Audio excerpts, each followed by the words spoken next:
हम हमेशा से ये सीखते आए हैं कि किसी भी सवाल को हल करने के लिए एक से ज्यादा रास्ते हो सकते हैं, और यही सीख हमें भारत के स्वतंत्रता आंदोलन से भी देखने को मिलती है। तमाम तरह के स्वतंत्रता संग्राम थे, तमाम तरह के लोग स्वतंत्रता आंदोलन में शामिल थे और सभी लोग चाहते थे कि भारत को स्वतंत्रता प्राप्त हो। लेकिन स्वतंत्रता प्राप्त करने का सबका तरीका अपना अपना अलग था। आज इस वीडियो में हम इसी तरह के दो लोगों की बात करेंगे। सबसे पहले बात करेंगे एक ऐसे व्यक्ति की जो पूरी तरह से अहिंसा का समर्थन करता था, यानी महात्मा गांधी की बात करेंगे। वहीं दूसरी तरफ बात करेंगे हम एक ऐसे व्यक्ति की जो सशस्त्र विद्रोह का, सशस्त्र संघर्ष का बहुत बड़ा समर्थक था, यानी सुभाष चंद्र बोस की, नेताजी सुभाष चंद्र बोस की। यह विषय क्यों महत्वपूर्ण है? क्योंकि बीते दिनों 23 जनवरी को सुभाष चंद्र बोस की 126वीं जयंती मनाई गई, जिसकी वजह से ये जो पूरा विषय है वो बहुत ज्यादा प्रासंगिक हो जाता है। इसी वजह से आज इस वीडियो में हम इस विषय से संबंधित तमाम पहलुओं को, इसके तमाम डायमेंशंस को जानने की कोशिश करेंगे। मेरा नाम है अक्षय और आपका स्वागत है दृष्टि आईएएस की इस नई वीडियो में। वीडियो शुरू करते हैं और सबसे पहले वीडियो की रूपरेखा को समझ लेते हैं, यानी उन बिंदुओं की बात कर लेते हैं जिनके जरिए हम अपनी वीडियो को आगे बढ़ाएंगे। तो वीडियो में सबसे पहले हमने न्यूज यानी खबर की बात की। इसके बाद सुभाष चंद्र बोस यानी नेताजी का एक संक्षिप्त परिचय जानेंगे और उनकी वैचारिक पृष्ठभूमि को भी समझने की कोशिश करेंगे। इसके बाद गांधी जी और बोस के बीच वैचारिक मतभेद किन विषयों को लेकर थे, किन मुद्दों को लेकर थे, उन पर बात करेंगे। इसके अलावा दोनों में हमें वैचारिक समानता कहां पर देखने को मिलती है, सहयोग की भावना कहां पर देखने को मिलती है, उसको भी जानेंगे। और अंत में एक प्रश्न पर बात करेंगे। प्रश्न जो है वो मेंस का होगा।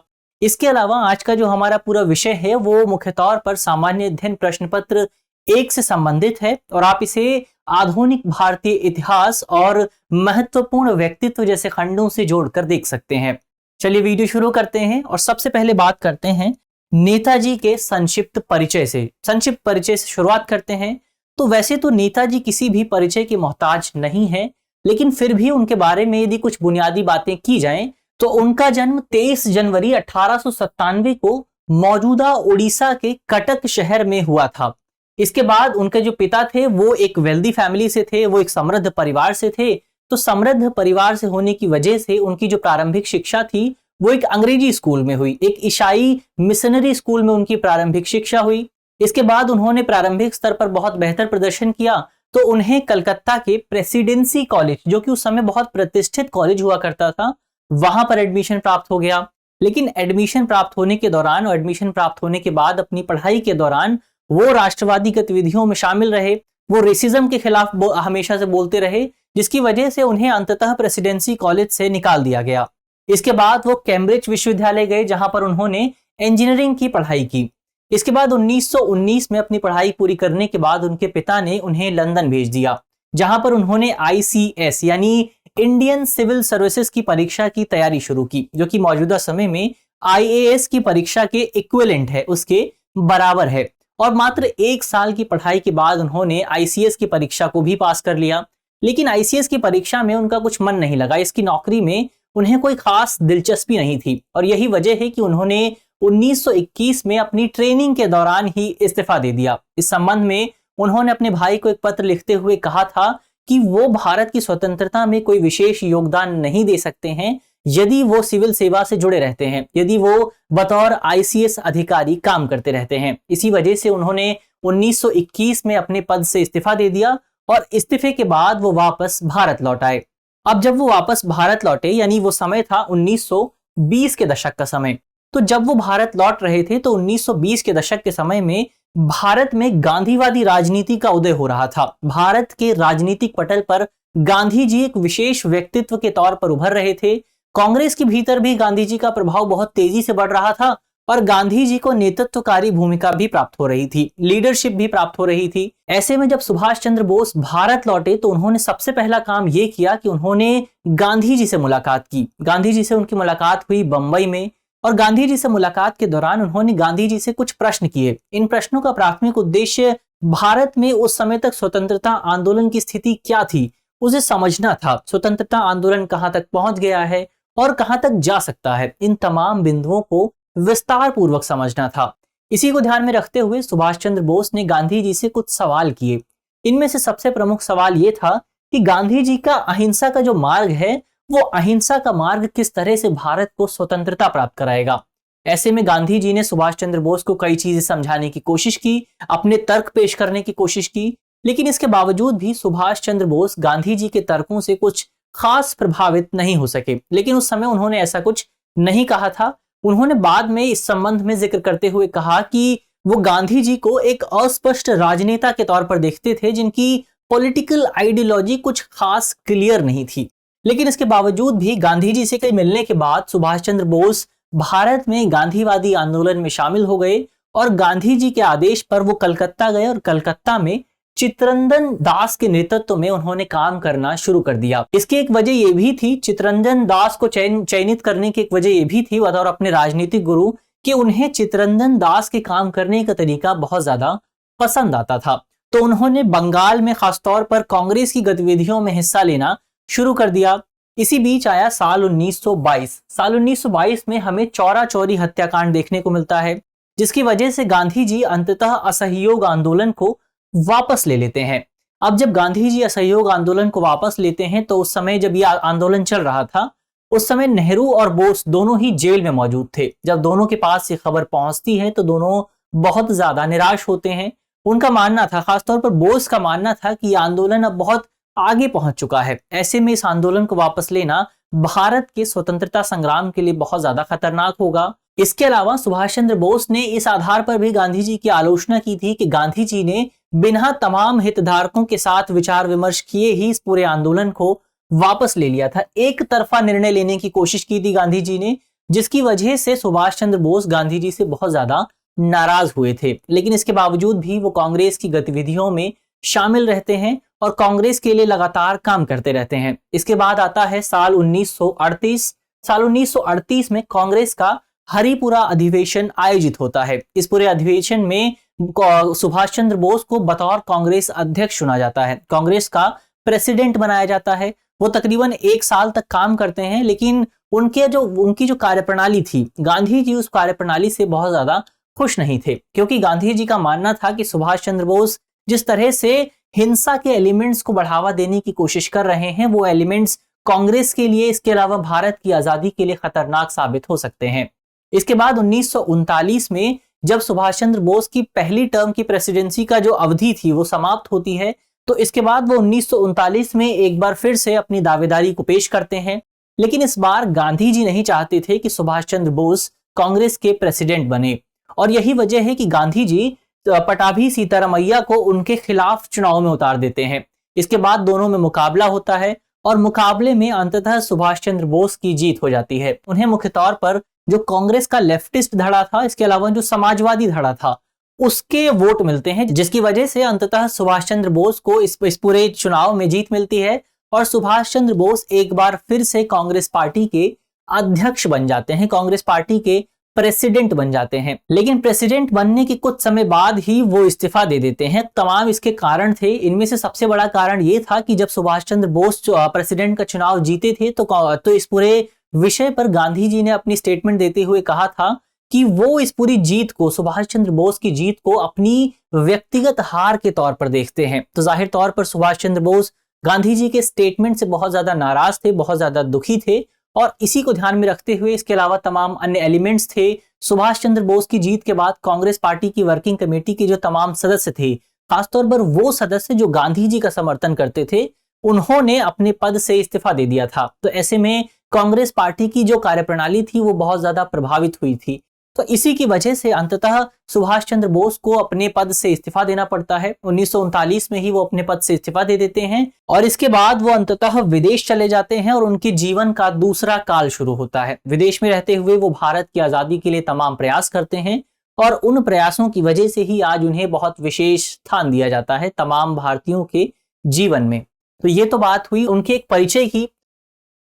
अब आगे बढ़ते हैं और परिचय के साथ उनकी वैचारिक पृष्ठभूमि को भी जानते हैं, उनकी जो आइडियोलॉजिकल बैकग्राउंड था उसकी बात करते हैं। तो जब सुभाष चंद्र बोस जिस समय भारत की राजनीति में सक्रिय हो रहे थे, जिस समय वो भारत के आंदोलन में शामिल हुए, वो जो पूरा समय था वो राष्ट्रवादी आंदोलन का समय था, राष्ट्रवादी आंदोलन का दौर था। तो जाहिर तौर पर सुभाष चंद्र बोस पर भी, नेताजी पर भी हमें राष्ट्रवादी आंदोलन का बहुत ज्यादा प्रभाव देखने को मिलता है। और यही वजह है कि नेताजी एक प्रखर राष्ट्रवादी थे, बहुत बड़े नेशनलिस्ट थे और वो स्वतंत्रता के लिए अपना सर्वस्व बलिदान करने को भी तैयार थे, अपना सब कुछ देने को तैयार थे भारत की स्वतंत्रता के लिए। लेकिन आईसीएस के पद से इस्तीफा देने के बाद जब वो भारत वापस लौटे थे तो उन्हें ये तो पता था कि वो भारत को स्वतंत्रता दिलाना चाहते हैं, वो भारत को स्वतंत्रता देना चाहते हैं, लेकिन वो किस तरह से स्वतंत्रता लेकर आएंगे ये मार्ग उनके सामने कोई स्पष्ट नहीं था। तो उनका मार्ग तय नहीं था कि वो किस रास्ते पर चलकर भारत को स्वतंत्रता दिलाएंगे। और यही वजह थी कि जब वो शुरुआत में भारत में वापस आए तो उन्होंने गांधीवादी आंदोलन का रास्ता चुना। वो गांधीवादी आंदोलन में शामिल हो गए, कांग्रेस पार्टी के साथ उन्होंने काम करना शुरू कर दिया। उन्होंने अहिंसा और असैन्य संघर्ष का समर्थन किया, शुरुआत में कांग्रेस पार्टी के साथ काम किया, लेकिन धीरे धीरे उन्हें यह महसूस होने लगा, कुछ समय बाद उन्हें यह महसूस हुआ कि यदि भारत को स्वतंत्रता दिलानी है तो अहिंसा कोई मार्ग नहीं हो सकता, नॉन वायलेंट कोई मार्ग नहीं हो सकता, हमें हिंसा का मार्ग अपनाना होगा, हमें सशस्त्र संघर्ष का मार्ग अपनाना होगा। और शायद यही वजह है कि 1939 में कांग्रेस पार्टी के प्रेसिडेंट से इस्तीफा देने के बाद 1941 में जब वो काबुल के रास्ते रूस पहुंचे और रूस के बाद जब वो जर्मनी पहुंचे तो उन्होंने जर्मनी में हिटलर से मुलाकात की। और यही वजह है कि कई लोग नेताजी की इस आधार पर आलोचना भी करते हैं कि हिटलर से मिलने की वजह से वो फांसीवादी विचारधारा के बहुत बड़े समर्थक थे, ऐसा उन पर आरोप लगाया जाता है। लेकिन इस आरोप के खिलाफ कई लोग ये तर्क देते हैं कि नेताजी ने हमेशा से सरकार के खिलाफ हथियार उठाने की बात की, कभी उन हथियारों का उपयोग जनता के खिलाफ करने की बात नहीं की। लेकिन इसके विरोध में यह तर्क दिया जाता है कि नेताजी ने कभी भी हिटलर द्वारा जनता के दमन के लिए उठाए जा रहे कदमों की भी कभी आलोचना नहीं की। तो ये तो अपने अपने पक्ष हैं, अपने अपने तर्क हैं। ये बात हुई नेताजी की वैचारिक पृष्ठभूमि की। अब आगे बढ़ते हैं और गांधी जी के साथ उनके किन आधारों पर वैचारिक मतभेद थे, उन मतभेदों की बात करते हैं। तो वैसे तो ये स्पष्ट है कि दोनों ही लोग, नेताजी और गांधी जी, दोनों ही लोग भारत को स्वतंत्रता दिलाना चाहते थे, लेकिन दोनों के मार्ग अलग अलग थे।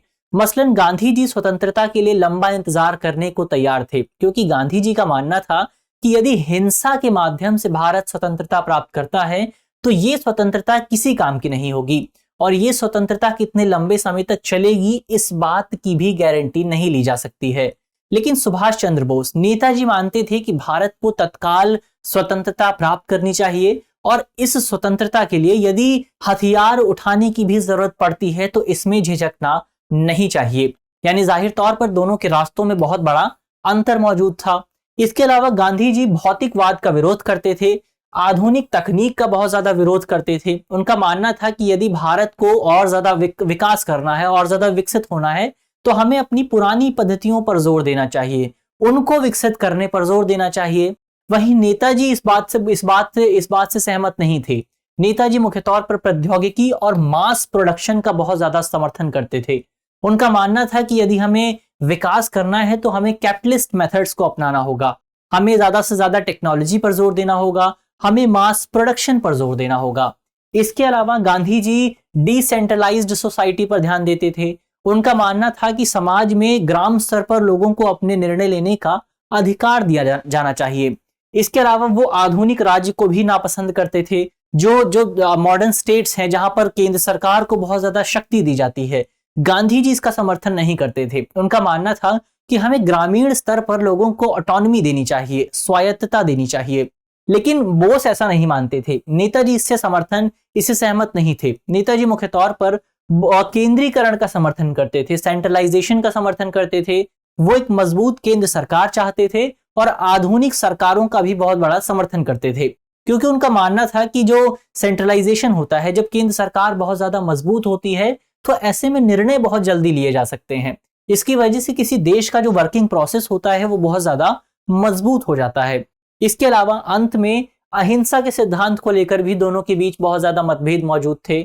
हमने पहले ही बात की, गांधी जी अहिंसा का समर्थन करते थे, जबकि बोस का मानना था कि स्वतंत्रता को अहिंसा के जरिए कभी भी प्राप्त नहीं किया जा सकता है। जब तक हम हथियार नहीं उठाएंगे तब तक अंग्रेज हमारे देश को छोड़कर वापस नहीं जाएंगे। और यही वजह है कि उन्होंने INA की भी स्थापना की थी। तो ये तो बात हुई दोनों के बीच के इन आधारों पर वैचारिक मतभेद थे। अब आगे बढ़ते हैं और दोनों में वैचारिक समानताओं और सहयोग पर बात करते हैं। तो हमने बात की कि दोनों में बहुत सारे वैचारिक मतभेद मौजूद थे, लेकिन यहाँ विशेष बात यह है कि दोनों में जो भी मतभेद थे वो सारे राजनीतिक मतभेद थे, राजनीतिक आधार पर दोनों में वैचारिक मतभेद थे, लेकिन दोनों में सामाजिक और व्यक्तिगत आधार पर हमें बहुत ज्यादा समानताएं देखने को मिलती हैं। मसलन साल 1943 में जब गांधी जी जेल में मौजूद थे तो सुभाष चंद्र बोस ने अपने रेडियो के जरिए गांधी जी को संबोधित करते हुए राष्ट्रपिता का दर्जा दिया था, और कहा जाता है कि नेताजी ने ही पहली बार गांधी जी को फादर ऑफ नेशन कहा था, राष्ट्रपिता कहा था। इसके अलावा महात्मा गांधी ने सुभाष चंद्र बोस के संबंध में कहा था कि वो देशभक्तों के भी देशभक्त हैं, पैट्रियट्स ऑफ द पैट्रियट्स के तौर पर संबोधित किया गया था उन्हें। तो जाहिर तौर पर दोनों में व्यक्तिगत स्तर पर दोनों में बहुत ज्यादा सम्मान मौजूद था एक दूसरे को लेकर। इसके अलावा जब नेताजी ने INA इंडियन नेशनल आर्मी का नेतृत्व संभाला तो उन्होंने उसमें 4 रेजिमेंट्स बनाए। इसमें से 3 रेजिमेंट्स का नाम भारतीय नेताओं के नाम पर रखा गया और 1 रेजिमेंट का नाम महात्मा गांधी के नाम पर था, 1 रेजिमेंट का नाम पंडित जवाहरलाल नेहरू के नाम पर था और 1 रेजिमेंट का नाम मौलाना आजाद के नाम पर रखा गया था। तो जाहिर तौर पर इससे हम व्यक्तिगत तौर पर कितना ज्यादा सम्मान करते थे एक दूसरे का उसको देख सकते हैं। इसके अलावा सामाजिक समानता किन आधारों पर थी उनकी बात करें तो दोनों ही लोग स्पष्ट तौर पर हिंदुस्तानी भाषा के पक्षधर थे, क्योंकि दोनों का ही मानना था कि हिंदी भाषा और उर्दू भाषा के बीच का जो स्तर है वो है हिंदुस्तानी भाषा। तो ऐसे में दोनों धर्मों के बीच हमें जो समन्वय बना के रखना है उस समन्वय को बनाए रखने के लिए हमें हिंदुस्तानी भाषा पर बहुत ज्यादा जोर देना चाहिए। इसके अलावा दोनों ही लोगों ने धर्म को पूरी तरह से बिल्कुल नहीं नकारा, धर्म को स्वीकार किया और धर्म के अंदर जो डाइवर्सिटी थी उस डाइवर्सिटी को स्वीकार किया। हमारे देश में जो अलग अलग धार्मिक डाइवर्सिटी मौजूद है उस डाइवर्सिटी को दोनों ही लोगों ने स्वीकार किया। इसके अलावा दोनों ही लोग जात पात के बहुत ज्यादा विरोध करते थे, बहुत ज्यादा जो जात पात में छुआछूत मौजूद है, जो अनटचेबिलिटी मौजूद है उसका बहुत ज्यादा विरोध करते थे और जात पात से स्वतंत्रता की बात करते थे, पूर्ण स्वतंत्रता की बात करते थे। इस संबंध में सुभाष चंद्र बोस ने कहा था कि भारत राजनीतिक स्तर पर तब तक स्वतंत्रता प्राप्त नहीं कर सकता है जब तक हम सामाजिक स्तर पर स्वतंत्रता प्राप्त करने की कोशिश नहीं कर सकते हैं। यही वजह है कि उन्होंने इंडियन नेशनल आर्मी में जातिगत आधार पर कोई भी रेजिमेंट नहीं बनाई थी, जबकि उस समय ब्रिटिश सेना में जातिगत आधार पर रेजिमेंट्स बनाई जाती थी। तो इस तरह से उन्होंने जाति के खिलाफ बहुत ज्यादा बात की, जो कि महात्मा गांधी ने भी की थी। हालांकि महात्मा गांधी, जब हम महात्मा गांधी और BR अम्बेडकर के विचारों को पढ़ते हैं तो इसमें बहुत ज्यादा कॉन्ट्रास्ट दिखाई देता है। तो ये तो बात हुई उनकी किस तरह से समानता थी। अब अंत में एक प्रश्न की बात कर लेते हैं। प्रश्न जो है वो मेंस का है और आप 250 शब्दों में इसे लिखने की कोशिश कर सकते हैं। आज का हमारा प्रश्न है कि महात्मा गांधी और सुभाष चंद्र बोस अपने व्यक्तित्व एवं पद्धति में तथा अपनी राजनीतिक एवं आर्थिक विचारधाराओं में व्यापक रूप से भिन्न थे। चर्चा कीजिए। तो आपको बताना है कि किस तरह से स्वतंत्रता प्राप्ति के दोनों के जो तरीके थे उनमें क्या क्या अंतर मौजूद थे। इसके अलावा राजनीतिक और आर्थिक स्तर पर दोनों में किस तरह की असमानताएं, किस तरह के वैचारिक मतभेद देखने को मिलते हैं, आपको उनका भी जिक्र करना है। इसके अलावा आप कमेंट बॉक्स में बता सकते हैं कि सुभाष चंद्र बोस ने किस वर्ष इंडियन सिविल सर्विस यानी ICS के पद से इस्तीफा दिया था और वो भारत वापस लौट कर आए थे। मुझे उम्मीद है कि इस वीडियो के जरिए जिन बिंदुओं पर चर्चा की गई है वो आपको समझ में आएंगे और यदि आपके प्रश्न पत्र में इससे संबंधित कोई भी सवाल आता है तो आप उसे आसानी से हल कर सकेंगे। इस तरह की अन्य वीडियो देखने के लिए आप हमारे चैनल को भी सब्सक्राइब कर सकते हैं। धन्यवाद।